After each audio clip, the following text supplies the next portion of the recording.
One, you guys need to come up with some traditions. I walked into that locker room before your pregame, and you guys were all off by yourself doing your own thing. At Springfield High, there was, from the moment I got there, the first year to the last year, there were traditions that those kids passed down. There were chants that they did. There were pregame activities, pregame songs that they had to sing, and they changed a little bit from team to team. Like this one team would be like, oh, I really like when we all dance in a circle and somebody jumps in and like sing, and they'd go, we're gonna sing This Girl Is on Fire and clap. But they did pregame psych you up activities. They had this other thing where they'd like beat on the wall and somebody would be in charge of flipping the lights and they'd be like, yes, and like do some whole cheer and stuff. And it'd be like at the end of the JV game before they ran out, they would be beating on the walls and screaming. So at away games even, so that when they came out, everybody knew. They could hear them coming out, and then they came and ran circles, and then they'd lock arms, and they do this Oski Wee Wee chant. Have you guys ever heard the Springfield High? You'll hear it when we go play SHS. The Oski Wee Wee chant, where they go, it's like this whole thing that they've passed down for like 20 years, and they do it before games. And then when they're doing warm-ups, last night you guys were hitting balls like really well in warm-ups, and it was dead silent. And I'm like, cheer. And you'd hear one kid be like, yeah, Paige, or yeah, Maya. But it needs to be like, you're off the floor, defense, everybody, like, wow, like we're here to play. It's super intense. You know what I mean? That's all part of the mental preparation before a big match, before any match, honestly, even tournaments, like they do it in locker rooms and stuff, and just getting your mind ready, preparing yourself to be mentally present at the game. If you're all just off on your own, and then you go off and you run some laps, and especially when we're away, because Rochester got to do a whole practice before the game. You know what I mean? Because that's the advantage of it's your home. You get to warm up. You get to be there early, warm up if you want, hang out. You're comfortable at your own gym, at your own. So you guys have to do something to get yourselves going. That needs to be something you guys decide together. You need to have like a set regimen of this is how we get psyched up. This is a song we sing. This is, the dance we do. And some of it would be like, so humiliating, embarrassing, and funny that if I walked in, they would all fall on the floor laughing. Like, oh my gosh, you just saw that. So embarrassing. But I didn't care because when they came out, they were ready. And I'm not talking like the last couple of teams that were really. I'm talking. They've passed these things down for years. They also had a thing where like the first away game, they would go when the freshmen were playing. They would go hang all their bras across the locker room and like string them up and tie them to things and like attach a note. They just had traditions in their thing. And if you guys don't have those, you need to set them. This needs to be, it's a privilege. Extracurriculars are a privilege. You guys made this team. You were the best volleyball players in the school, and you need to have things that are just for you, okay? The next thing, warm-ups. We talked about being really intense. The other thing was, like, even when you guys were doing approaches, all I've been doing is getting on you about standing back, giving yourself space and stuff. And then when you guys do approaches and footwork and stuff, you're just, you can swing your arms, you're all tight to the net and all this stuff. That footwork is muscle memory. That kind of stuff you guys are remembering. Same thing with setters when we warm you up. Setters, I want you guys to warm yourselves up even when I'm not there. That is, you cannot go a match and not warm up before. You shouldn't go to practice and not warm up before. Practicing tossing off the nets and coming off and pulling, things like that, you guys have to get warm. Approaches, you guys need to do it like you're going to do in the game. You don't have to throw your shoulder out swinging her, but you need to make sure that you can swing all the way through.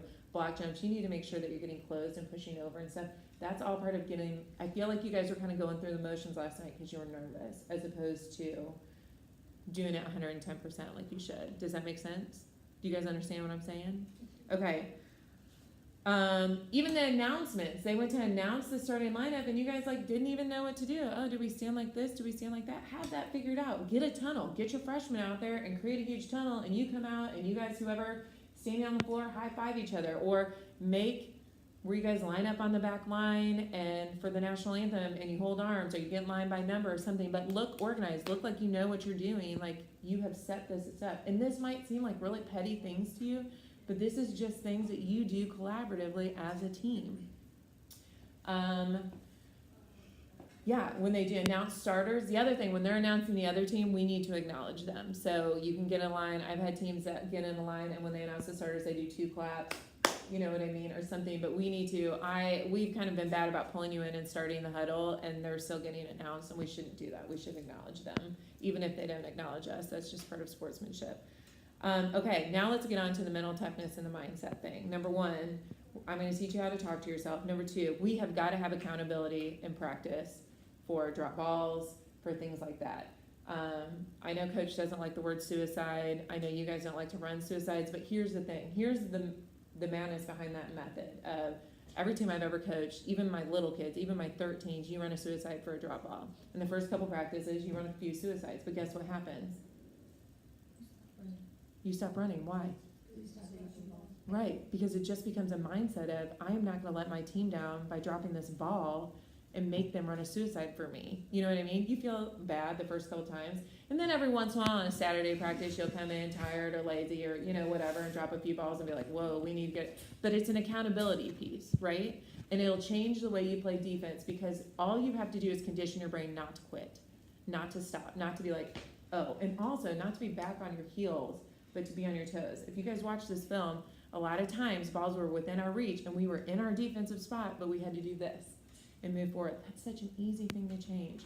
And your mental aspect of how you look at defense is such an easy thing to change. And we will change that if you guys agree to, we need to hold ourselves accountable and have something as painful as losing a point in a game against Rochester. Not, oh, we're going to go tag the wall. That's not really that painful. Does that make sense?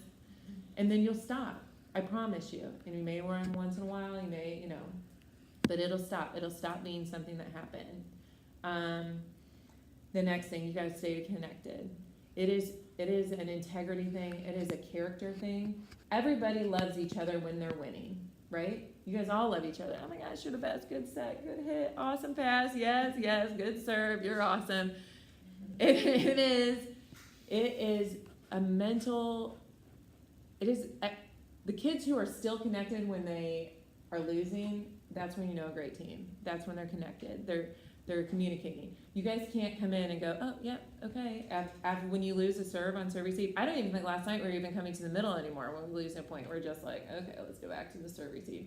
Like you, especially when you're losing, come in, have a conversation. I got this next one. Make up a plan in the huddle.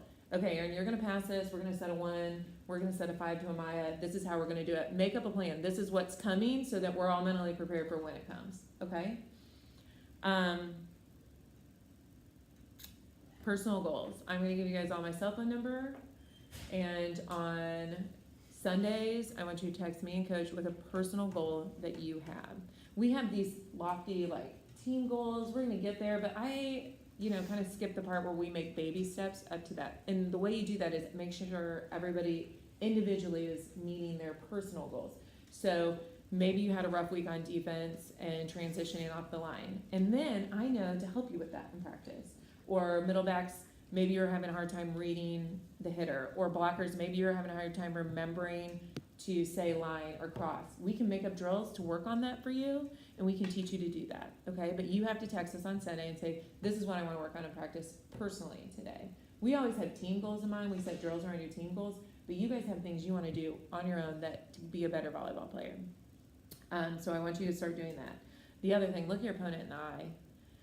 Last night, blockers, you guys would be lined up, and we'd be in serve receive, or we'd be serving, and I'd be like, 15, who's our best player, she's pulled off for a 9, look at her. I think I was talking to you at one point in time, and I'm gonna look at her, and you looked at me and go, okay, I will. I'm like, no, like right now, look at her. I need you guys, when we're in serve receiver serving, no matter what, like, but you guys, you were like the third person to do that to me. Okay, I will. I'm like, no, right now, before the ball is played, look at her and say, I am blocking her, and call her out, call her number out, and look them in the eye, and let them know you're coming after them.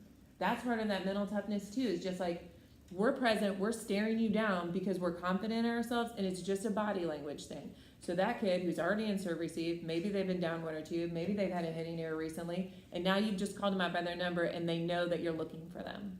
Do you see that? You see how that could just be 2 points in a match? We're gonna get the weakness out, the mental weakness out. So we're gonna, are you guys okay with running suicides for drop balls? Okay, and you guys are okay with holding yourself, and we might make it for different things, like once we fix drop balls, and maybe we'll do it for poor communication or something else. We're gonna target weaknesses that we have. Are you guys okay with setting a personal goal every Sunday and working on it? And then we'll help build our practice around that. We know that we have some things to do, Coach and I have some things to do on our part. We looked at some serve receives that are easier for you guys to pull off and things like that, so you don't have such weird transitions. We were trying to set it up because we wanted certain kids to hit with certain setters and certain kids to, be in serve receive all the time and things like that. But now I think it's more just like gonna be about the ease and the naturalness of the serve receive. So we're gonna look at some of that stuff too. The last thing I'm gonna say is I need you guys to be all in, and it cannot be about you, okay? It cannot ever be about you. It can't be about your playing time. It can't be about where you're going to college. It can't be about who came to see you that night. It has to always be about us as a group. You have to stay connected. It always has to be about your team. You can't take things personal if you get subbed out because you want your team to do well, okay? You can't take things personal if you're sitting on the bench. You're there for them. If you're sitting on the bench, start looking for holes in the defense and tell somebody, okay? Start looking for a weak hitter, a weak passer to serve at, and tell somebody. Do make yourself present on the court, and it has to be about us as a group, okay? Okay. What do you want to talk about? Okay,